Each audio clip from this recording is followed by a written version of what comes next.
start doing recorded videos, some live ones, because I feel like some things that God is putting on my heart I could share like on a YouTube channel or something like that. But anyway, just want to say this, thank the good Lord for being my rock, and I truly cannot do anything without Him. And I know that I've said this before, but the air in our lungs and our feet moving us forward, or being confident in our minds. But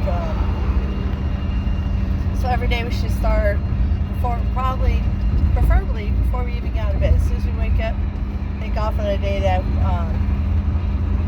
we have. But driving down to LA right now to get my prescription or my medicine, because even though the Lord has blessed me with all things mobility and air and a voice and anything that He can use, still unfortunately have to be on pain medication sometimes just to make it through the day.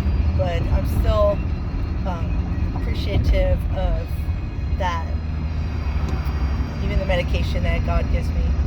So anyway, today's video is about how to get the most out of your relationship with God. When I 3 years ago, I'm 52 now. I'll be 53 this year, but so my whole life has been about me, because flesh and bone, and even as babies we learn it's about me, and so when I became a Christian at 16 years old, I was still a me-based person, and I was miserable. I still was very depressed. I wanted to kill myself. I hated myself. I couldn't even look in a mirror at my face for almost 50 years. And so my depression was just so bad. I used to beg God to end my life and to take my life. And so I was too afraid to take my own life, but I really didn't want my life to end. I just wanted my situation to change, because I grew up in an abusive household and narcissistic. Now I know that my parents, they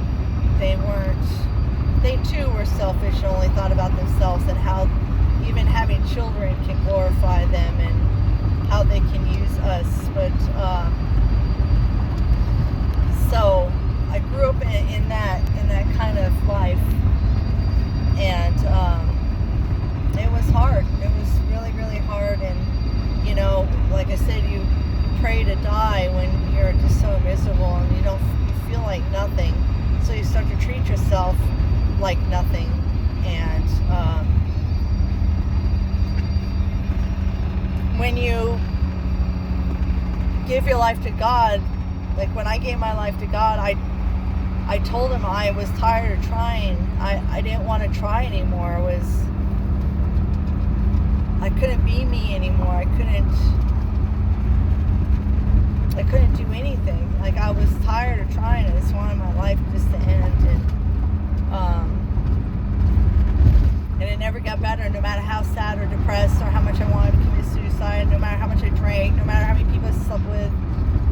It never changed. It was a self-centered life. And I came to realize over this last 3 years that you have to give up your own wants and needs. You have to give up yourself to get everything that God gives you. You have to be an empty vessel in order for the Lord to use, not to use you, but to use you, because you can't have your own selfish desires when you're worshiping God.